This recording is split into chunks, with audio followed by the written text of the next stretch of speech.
Assalamualaikum warahmatullahi wabarakatuh. Perkenalkan, nama saya Fitria Cahyani dengan NIM 24030010018. Video ini saya bikin untuk memenuhi tugas akhir mata kuliah telaah kurikulum. Nah, adapun materinya yang akan saya sampaikan yaitu perbandingan konsep kurikulum tingkat satuan KTSP dan kurikulum 2013. A. Menjelaskan kurikulum.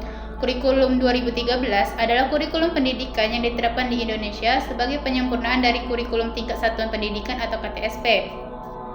Kurikulum ini berfokus pada peningkatan kualitas pendidikan melalui pendekatan yang integratif dan berbasis kompetensi. Berikut adalah isi utama dari kurikulum 2013 yaitu 1. Pendekatan pembelajaran, 2. Kompetensi inti dan kompetensi dasar atau sering disebut KI dan KD, 3. Penguatan pendidikan karakter, 4. Penilaian, dan 5. Ajarkan keterampilan manajemen waktu. B. Menganalisis kurikulum KTSP dan kurikulum 2013 khususnya pada pembelajaran bahasa Indonesia. 1. Pendekatan pembelajaran itu ada KTSP berbasis konstekstual, fokus pada keterampilan bahasa secara tradisional. Adapun dalam kurikulum 2013 yaitu pendekatan saintifik dan bahasa Indonesia diajarkan sebagai alat berpikir kritis. Kedua, kompetensi dasar atau KD dan tujuan pembelajaran dalam KTSP ada kompetensi dibagi menjadi standar kompetensi atau SK, dan kompetensi dasar atau KD di dalam kurikulum 2013 ada memiliki 4 kompetensi inti yaitu sikap spiritual, sikap sosial, pengetahuan, dan keterampilan. Ketiga, materi pembelajaran dalam KTSP, materi pembelajaran yang cenderung berpusat pada analisis struktur bahasa, sedangkan dalam kurikulum 2013 materi lebih terarah pada penggunaan bahasa dalam konteks kehidupan. Keempat, penilaian dalam KTSP, penilaian berbasis hasil output, sedangkan kurikulum 2013 penilaian bersifat holistik. Kelima, peran guru dan siswa dalam KTSP, guru sebagai pusat pembelajaran, sedangkan dalam kurikulum 2013 siswa sebagai subjek utama pembelajaran. C. Memberikan penilaian terhadap KTSP dan kurikulum 2013 yaitu pertama, kelebihan dan kekurangan KTSP, yaitu kelebihannya fleksibel, guru dan sekolah memiliki keleluasan untuk menentukan materi, sedangkan kekurangannya kurangnya standar nasional yang kuat. Kedua, kelebihan dan kekurangan kurikulum 2013 yaitu kelebihannya ada fokus pada literasi dan pembelajaran konstekstual, penguatan pendidikan karakter, sedang kekurangannya ada kesenjangan infrastruktur dan kurikulum menuntut siswa untuk lebih aktif dan mandiri. Ketiga, perbandingan penilaian utama atau KTSP sesuai untuk konteks pendidikan yang belum seragam kualitasnya. Kurikulum 2013 lebih relevan dengan kebutuhan abad ke-21 karena menekankan literasi. Materi selanjutnya yaitu memahami konsep kebijakan Merdeka Belajar dan menafsirkan konsep dasar perancangan pengajaran.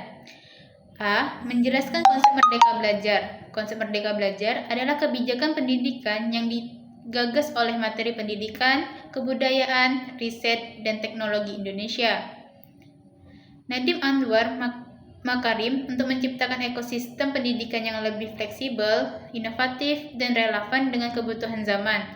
Poin utama Merdeka Belajar yaitu ada kemerdekaan siswa, kemerdekaan guru, kemerdekaan sekolah, penyesuaian asesmen dan evaluasi. B. Memahami konsep kurikulum darurat. Kurikulum darurat adalah kurikulum yang disederhanakan sebagai bentuk respon terhadap situasi krisis seperti pandemi COVID-19 atau bencana alam yang menghambat pelaksanaan pembelajaran normal. Materi selanjutnya yaitu menganalisis KI dan KD pada pembelajaran bahasa Indonesia, kurikulum 2013 dan kurikulum Merdeka.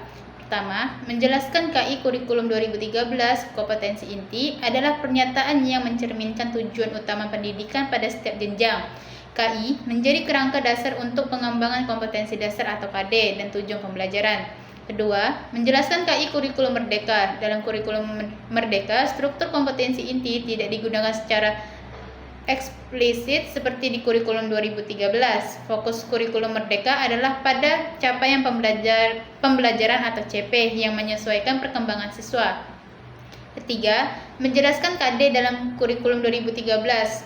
Kompetensi dasar atau KD adalah pernyataan kemampuan yang harus dicapai peserta didik dalam setiap mata pelajaran. KD ini dirancang sebagai acuan untuk mencapai kompetensi inti atau KI yang terdiri dari 4 aspek. Keempat, menjelaskan KD dalam kurikulum Merdeka. Kurikulum Merdeka tidak lagi menggunakan istilah kompetensi inti atau KI dan kompetensi dasar atau KD, melainkan fokus pada capaian pembelajaran atau CP yang lebih fleksibel dan terintegrasi.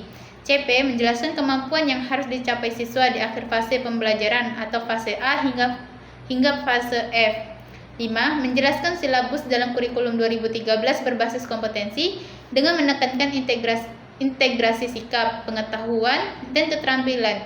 Menggunakan pendekatan berbasis teks, yaitu siswa diajak untuk memahami, menganalisis, dan memproduksi berbagai jenis teks seperti narasi dan eksposisi, deskripsi, argumentasi, dan sebagainya.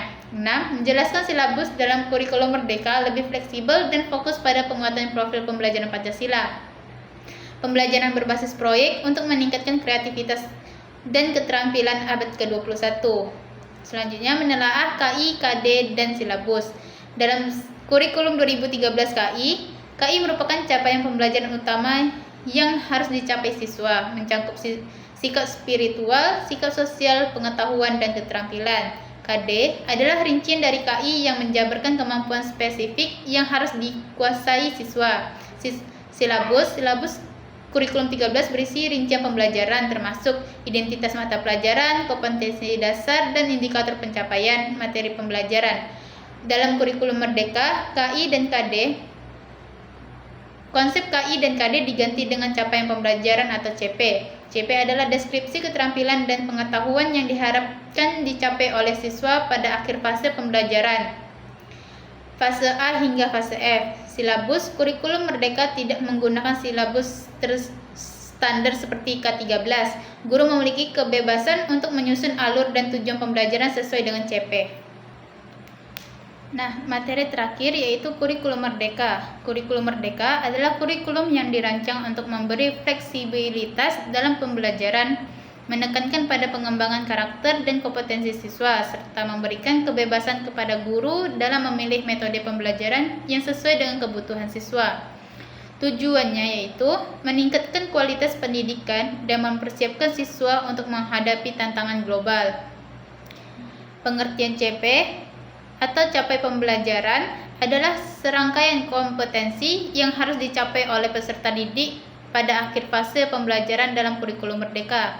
CP menggantikan istilah kompetensi inti dan kompetensi dasar atau sering disebut KI dan KD dalam kurikulum sebelumnya dengan fokus pada kompetensi yang lebih mendalam, relevan, dan berorientasi pada hasil belajar.